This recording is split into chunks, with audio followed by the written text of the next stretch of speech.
Hi అండి, నమస్తే. నేను మీ జగపతి. ఎలా ఉన్నారు? బాగున్నారు అందరూ? ఇంత ఎండలో ఎక్కడికి వెళ్తాం అనుకుంటున్నారా? ఏం లేదండి, ఈ లక్ష్మీపురం గురువారం సంత, అందుకనే లక్ష్మీపురం బయలుదేరాము ఇంత ఎండలో. యాక్చువల్గా ఏంటంటే మనం 12:30 1 గంటలకు అక్కడికి వెళ్తే సంత స్టార్ట్ అయ్యేది, పాట స్టార్ట్ చేస్తారు. మనం మరి ఎండలోనే వెళ్ళాలి కదా, తప్పదుగా మనకి. అందుకనే వెళ్ళాము. ఆల్మోస్ట్ వెళ్ళిపోయాము లక్ష్మీపురం దగ్గరికి. ఎండ మాత్రం బాగా వేస్తుంది. అసలు ఎలా వేస్తుందంటే మామూలుగా లేదు. నాకైతే షేక్ అడిపోయింది. నేను జాబ్ చేస్తా, ఒకసారి ఎండలో రావాలంటే ఏసీలో పనిచేసేవాడికి షేక్ అడిపోద్ది కదా, అలాగే సేమ్. అయితే తీరా లక్ష్మీపురం వెళ్ళిపోయిన తర్వాత అక్కడికి వెళ్ళినాక సంత చూస్తే చాలా తక్కువ ఉంది రేట్ అనేది. వంకాయ వచ్చేసరికి మనకి రైతు బజార్ బోర్డు రేటు 15 రూపాయలు ఉంది, కానీ నేను తీసుకున్నది 30 కేజీలు 150 రూపాయలు. అలాగే టమాటా వచ్చేసరికి ట్రే 150 రూపాయలు. నేను రోజు కొనేది 300. అరటికాయ గెల 150 రూపాయలు. ములక్కాళ్ళు తీసుకున్నాను ఒక కట్ట. ములక్కాళ్ళ కట్ట వచ్చేసరికి 50 కాయ ఉంది. 50 కాయ వచ్చేసరికి 150 రూపాయలు పడింది. అలాగే ఇంకో ఐటెం తీసుకున్నాను, క్యాబేజీ.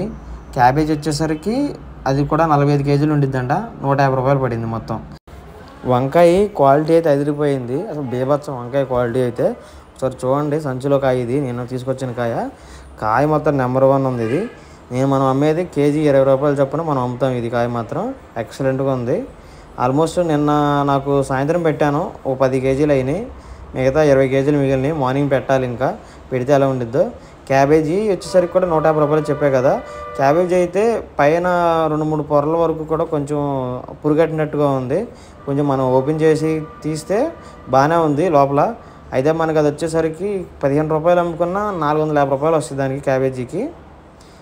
అంటే ములక్కాళ్ళు పసిరిపిందలే, కాకపోతే ఏంటంటే నాటుకాయ అయ్యేసరికి కొంచెం క్వాలిటీ ఉంది కాయ. రేటు కూడా మనకి 3 కాయలు 20 రూపాయలకి ఇస్తున్నాము. ఇంకా మనకి అరటికాయ విషయానికి వస్తే అరటికాయ కాయ వచ్చేసరికి 3 కాయలు 20 రూపాయలు చొప్పున అమ్ముతున్నాము. ఇది కూడా ఏదైనా కరెక్ట్గా నేను చెప్పిన రేట్లుగా అమ్ముకుంటే సేల్ మొత్తం అయిపోయింది అనుకోండి, మనకి ఇంచుమించు ఒక 1800 దాకా వస్తాయి.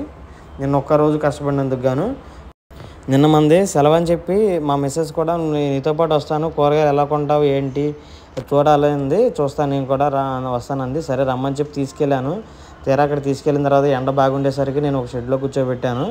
అయితే మనం పాట పాడుకొని ఆ పాట పాడిన మూట ఎత్తుకొచ్చి మన బండిగాడి పెట్టుకుని ఉంటే చెమటలో కక్కేసింది నాకు. ఎప్పుడు నాకు అంత చెమట పట్టలేదు, నాకు తెలిసిన మా మిస్సెస్ చూస్తున్నాగా.